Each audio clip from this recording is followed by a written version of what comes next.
Hi, this is Scott Garibay, and today we're going to talk about Dungeons & Dragons 5th edition, and we're going to talk about the Unbound Path. All right, so one, I want to thank you guys very much for your patience. I wish I could just set this topic down, right? And another thing I think is fascinating is, I do a lot of content. I talk a lot about Dungeons and Dragons, and people are like, you're just out for the clicks and the views and the money. And I'm like, man, you could not be more wrong. Like, I literally have never made a single dollar from this. I am like every other YouTuber. I do want my views to grow, but I'm just trying to do clickbait here, and I'll tell you right now, I know this idea that I have that Dungeons and Dragons is more than a game, and that it is that the idea that the game, like that Gary Gygax created a cocoon, and in 1974 the cocoon broke, and out came the caterpillar. And what I'm trying to get you all to see is this new form of butterfly. Dungeons and Dragons is the butterfly. I'm trying to get you to see that Dungeons and Dragons specifically is a tool that can be used to make ourselves better as dungeon masters and dungeon players, and then as American dungeon masters and American players, right? And then because the rest of the world follows America so closely, by extension, by creating better human beings through Dungeons and Dragons, we can create a better society for humanity, right? That goal, I would say it flat out, I'm the only person on the internet talking about this. And I will tell you too, I appreciate every single one of you that are engaging and and trying to hear me out, because I'm working through this, right? I'm kind of like building this concept of helping. I'm building a structure that will. I feel like I'm on a vantage, right? I've been incredibly blessed. I started playing started Dungeon Master when I was 12 years old, right? And I had this period where I played a whole bunch of I played a ton of Dungeons and Dragons. Then I had a period where I played a ton of non-Dungeons and Dragons. I've studied the history, and I'm very interested in culture, right? And it puts me on a hill where I can see the pattern from above, and I just want to build a scaffold so other people can come up here and see what I see, right? And then once they see it, go down, tell others, and help others up the scaffold, right? So that everybody can see this, right? So that's what I'm trying to do, and I know that this is different than anybody else. And frankly, this isn't helping my views, right? Like, and some of you said, "Hey, Scott, you'd be much better off. Your channel would be so much better if you didn't talk about this or that." The only reason I talk about this is it haunts me. I believe that Gary Gygax was an immensely important person in American history. You have George Washington, you have Harriet Tubman, and you have Gary Gygax in that order of importance in American history, right? And I'm fully aware no one else agrees with this, right? But I can't shut up about it because I'm passionate about it, right? And I just really feel like it would be better for me to talk about what I care about and what I genuinely am trying to get across to other human beings than for me to be another echo and another Dungeons and Dragons channel that tells you whatever you want to play is fine, tells you whatever version you want to play is fine, and tells you be comfortable. I can't do it, right? So I want to thank every single one of you out there that have continued to listen and support and engage with my content, because I know it's challenging for you, and it's challenging for me, right? It'd just be easier if I was like, here's the best subclass in Tasha's, just like every other D&D commentator. I can't do it. I cannot do it. I got bigger goals, right? And so I just want to say thank you, and I understand your frustration with hearing about this again and again. But one of the ideas is one of the reasons why I continue to talk about this is my path to getting people to understand this is changing, and I am listening to you, right? All right, so here's where we are, right?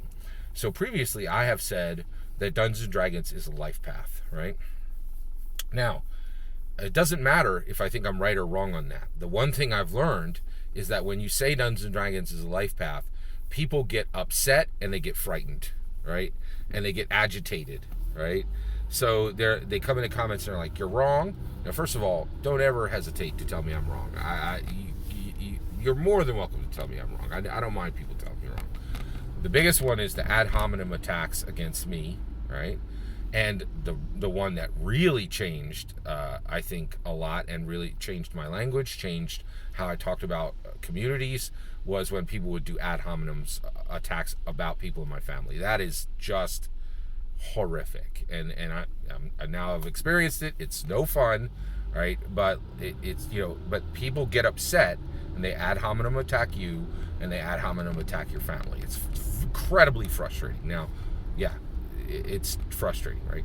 But even worse, some people actually get frightened, right? They're like, oh, Scott, you're asking me to do more than I'm doing, to be uncomfortable and to do things I don't like, and your idea is different than my idea, and your idea is different than every other D&D commentator out there. It frightens me, right? And I'm like, holy cows, are you kidding me? Like, we're past the satanic panic, but there are still people saying, oh, I don't like your commitment to the game. It's too high, right? Matt isn't around anymore, right? Like, you guys get that, right? Like, but it's shocking. Like, and people are. So when I talk about Dungeons and Dragons as a life path, right? It doesn't matter if I'm right or wrong. The fact is, people get upset, they get agitated, and they get frightened, right? And I don't want to do that. I don't want to get people upset. I don't want to get people agitated. I don't want to get people frightened, right? All right. So now, frankly, I have a problem now, right? What is my problem? My problem is that the rest of the world does not see what Gary Gygax did. In 1974, Gary Gygax set his legacy into place by creating a game that unbound identity for all of humanity. It said you don't need to live one life anymore. You can live 1,000 lives, or you can live 100 lives.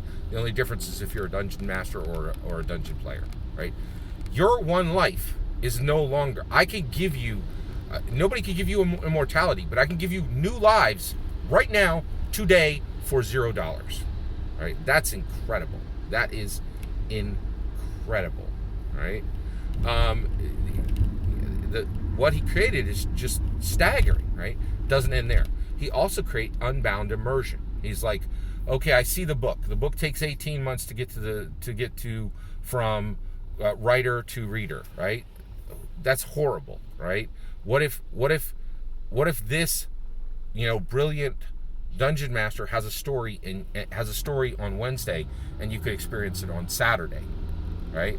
What if it's unbound from any kind of budget, the way small screen and big screen and video games are? What if that is the case, right? So, what will we do then, right? Very fascinating, right? So, basically, you have this situation where all these things are happening, right? And you're wondering how. So Gary Gygax creates this unbound immersion, so incredibly important, so powerful, right? So and he creates a narrative engine that surpasses the books, surpasses the small screen, surpasses the large screen, surpasses video games, leaves them all behind, and makes them antiquated ways to tell stories, right?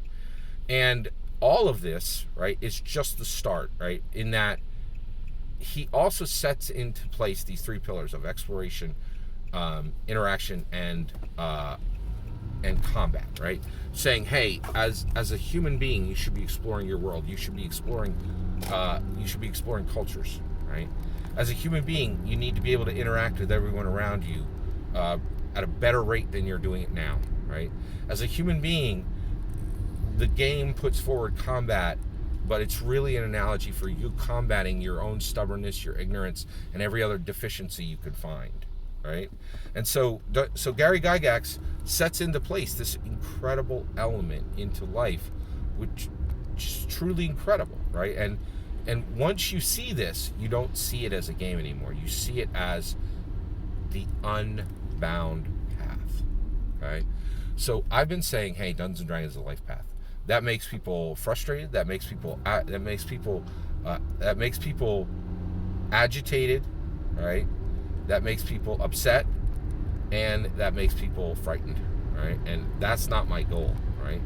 So I'm going to start to I have this idea to present the idea that we should use the Unbound approach for playing Dungeons and Dragons. So the Unbound approach is matching Gary's energy, matching his legacy, right? matching the legacy of unbound identity and unbound immersion with unbound participation, right? Not participating in Dungeons and Dragons, not with the bound concept, of it being a game, but it being a tool to make ourselves better people, every person at the table a better person, and because everybody at that table is American and the rest of the world follows America closely, it makes humanity better, the society, our entire human society better eventually, right? You'll hear me saying the Unbound Approach, right? Which is saying that Dungeons and Dragons is not a game, Dungeons and Dragons is a tool. And we can use this tool to make ourselves better, to make the people at our table better. And because of this Unbound Approach, and because America is followed distinctly, right? It's followed in its entertainment, it's followed in its production, it's followed in its innovation, right? It's followed in its culture. It is followed, even to the level of Dungeons & Dragons. We built this thing and we sent it out to the world. And to this day, not a single other country in the world has created a game. Every other country in the world is competing with America. No one has created anything that even approaches Dungeons & Dragons. Nothing, right? Like, yeah, I know Call of Cthulhu is big in Japan. Yeah, thanks, that's cute, right? But that's the issue, right? So that's where we land, right? And that's where, so if you hear me talking about Unbound Path, right? Why am I going to do this, right? Because so I'm a leader, right? So where do I lead? I'm a leader in my church. I'm a leader in the tabletop role-playing game community, with my local tabletop role-playing game community, right? And I'm a leader in two distinct other places, right? So I know leadership, right? I don't think I really own this problem of people being upset, agitated, and frightened by me having a different view of Dungeons & Dragons and trying to recruit people to it, right? I don't own that, right? But you know what leaders do? They solve problems they don't actually own. That's what leaders are. They see a problem, and it doesn't matter who caused it. It doesn't matter the reason it came up, right? They say, this is a problem, and it impacts people today, and I'm going to solve it. It's not even on me to do it, but I'm going to do it because I'm here, I have the ability, or I have the will, or I have both, or we're going to find out one or the other, right? But I'm going to own this thing. I'm going to take care of this problem I don't even own, right? And that's just it. It frustrates me that I need to solve the small heart, small vision problem of people. Like, they're like, oh no, someone has a different view than me and is trying to convince me to do something different.